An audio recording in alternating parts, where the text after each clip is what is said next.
حضرت علیمہ سعدیہ فرماتے ہیں کہ جب ہم نبی کریم صلی اللہ علیہ وسلم کو اپنے قبیلہ بنو سعد میں لے آئے تو پورے قبیلے میں کوئی گھر ایسا نہ تھا کہ جس سے مشکی کی خوشبو آتی تھی۔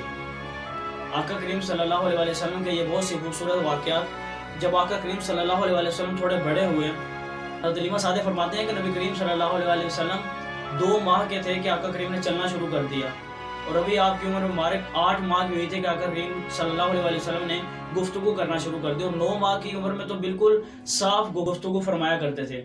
فرماتے ہیں کہ جب نبی کریم صلی اللہ علیہ وسلم تھوڑے اور بڑے ہوئے تو انہوں نے مجھ سے پوچھا کہ والدہ، میرے رضائی بھائی عبداللہ اور میری بہنیں انیسہ اور شیمہ نظر نہیں آ رہی، تو آپ نے فرمایا کہ میں نے ان سے کہا کہ بیٹا محمد صلی اللہ علیہ وسلم وہ بکریاں چرانے کے لیے گئی ہوئی ہیں۔ تو آقا کریم صلی اللہ علیہ وسلم نے فرمایا کہ والدہ پھر آپ مجھے بھی ان کے ساتھ بھیج دیجیے۔ تو اگلے دن سے فرماتے ہیں کہ میں نے معمول کے مطابق نبی کریم صلی اللہ علیہ وسلم کو بھی ان کے رضائی بہن بھائیوں کے ساتھ بکریاں چرانے کے لیے بھیج دیا۔ نبی کریم صلی اللہ علیہ وسلم معمول کے مطابق خوشی خوشی اپنے بہن بھائیوں کے ساتھ جاتے اور شام کو گھر واپس آتے۔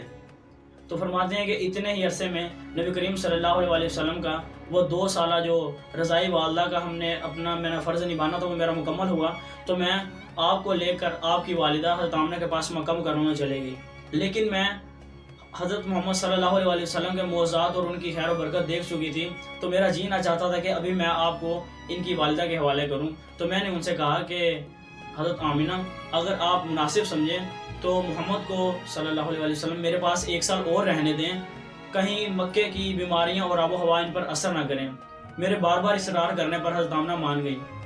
آپ فرماتی ہیں کہ میں اپنے بیٹے محمد کو دوبارہ اپنے پاس 1 سال کے لیے لے آئی، لیکن فرماتے ہیں کہ جب محمد اپنے بہن بھائیوں کے ساتھ بکریاں چرانے کے لیے جایا کرتے تھے، معمول کے مطابق آتے جاتے رہے روزانہ، لیکن ایک دن اچانک میرے بچے بہت گھبرائے ہوئے پریشان حالت میں میرے پاس آئے اور آگے کہنے لگے کہ اماں جان جلدی چلیے، ورنہ محمد ہمارے بھائی صلی اللہ علیہ وسلم ان کی جان کو خطرہ ہے، کہیں وہ مر نہ جائیں۔ تو استغفر اللہ نعوذ باللہ۔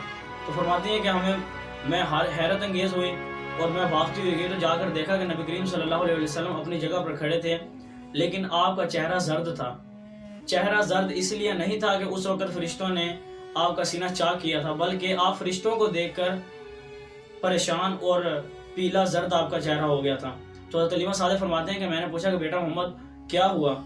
انہوں نے فرمایا کہ والدہ 2 فرشتے آئے تھے، نہ جانے سفید پوش تھے، کون تھے وہ اللہ جانتا ہے، 2 لوگ تھے سفید پوش تھے۔ ان میں سے ایک نے کہا کہ کیا یہ وہی ہیں؟ تو دوسرے نے کہا کہ ہاں یہ وہی ہیں۔ انہوں نے مجھے پکڑ کر لیٹایا، میرا سینہ چاک کیا اور نہ جانے کیا چیز تلاش کرنے لگے، پھر انہیں وہ چیز مل گئی اور انہوں نے نکال کر اس چیز کو باہر پھینک دیا۔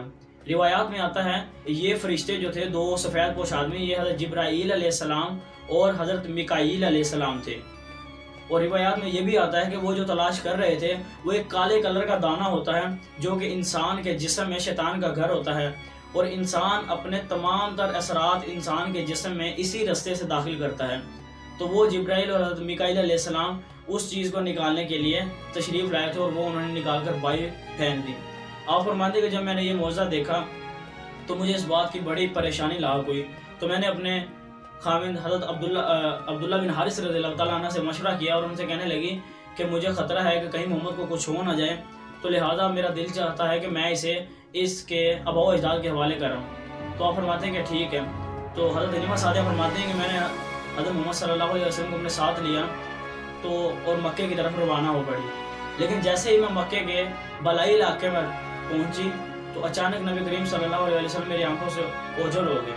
آپ فرماتے ہیں کہ میں حواس باختہ رہ گئی اور پریشانی کے عالم میں آپ کے دادا عبدالمطلب کے پاس جا کر کہنے لگی کہ محمد کو آج رات میں آپ کے پاس لا رہی تھی، لیکن جیسے ہی ہم مکے کے بالائی علاقے پر پہنچے تو وہ اچانک میری آنکھوں سے اوجھل ہو گئے۔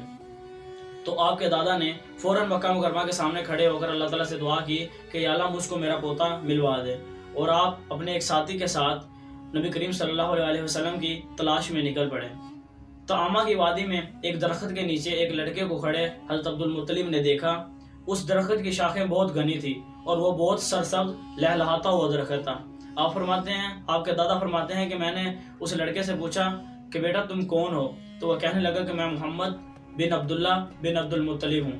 حضرت عبدالمطلب فرماتے ہیں کہ بیٹا میں تمہارا دادا عبدالمطلب ہی ہوں۔ اور آپ فرماتے ہیں کہ میری جان تم پر نچھاور، تم کہاں چلے گئے تھے؟ اور یہ کہتے ہوئے نبی کریم صلی اللہ علیہ وسلم کو سینے سے لگا لیا اور رونے لگے۔ پھر واپسی میں آپ کے دادا نے آپ کو گھوڑے اپنے آگے بٹھایا اور مکہ مکرمہ میں تشریف لائے۔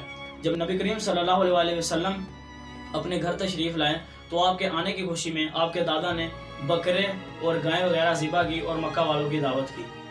بلکہ ناظرین اس کے علاوہ حضرت حلیمہ سعدیہ رضی اللہ تعالیٰ عنہ کی جو بیٹی تھی نبی کریم صلی اللہ علیہ وسلم کی رضائی بہن، وہ فرماتی ہیں کہ ایک دن میں نے اپنی والدہ سے کہا کہ والدہ بھائی محمد کو میرے ساتھ بھیج دیجیے، میں بکریاں چرانے کے لیے جانے لگی ہوں۔ تو میری والدہ نے حضرت حلیمہ سعدیہ نے کہا کہ بیٹی نہیں، ابھی تمہارے بھائی بہت چھوٹے ہیں تو لہٰذا تم اکیلی چلی جاؤ۔ فرمایا کہ نہیں والدہ، جب بھائی محمد میرے ساتھ جاتے ہیں تو مجھے بکریاں چرانے میں بہت آسانی ہوتی ہے، بکریاں خود بخود چرنے کے بعد ایک جگہ اکٹھی ہو جاتی ہیں، مجھے اکٹھا کرنے کی ضرورت نہیں پڑتی، اور دوسرا یہ کہ گرمی بہت ہوتی ہے۔ لیکن جس دن میں اپنے بھائی محمد کو ساتھ لے کر جاتی ہوں تو ایک بادل ہمارے سر پر ہمارے ساتھ ساتھ چلتا ہے جو کہ ہم پر سایہ مسلسل کیے رکھتا ہے اور ہمیں زیادہ گرمی محسوس نہیں ہوتی۔ ناظرین یہ تھے ہمارے پیارے آقا کریم صلی اللہ علیہ وسلم کے بچپن کے کچھ خوبصورت حالات و واقعات اور معجزات۔ اس طرح کے بے شمار واقعات انشاءاللہ ہم آپ سے اگلی ویڈیوز میں بھی شیئر کریں گے۔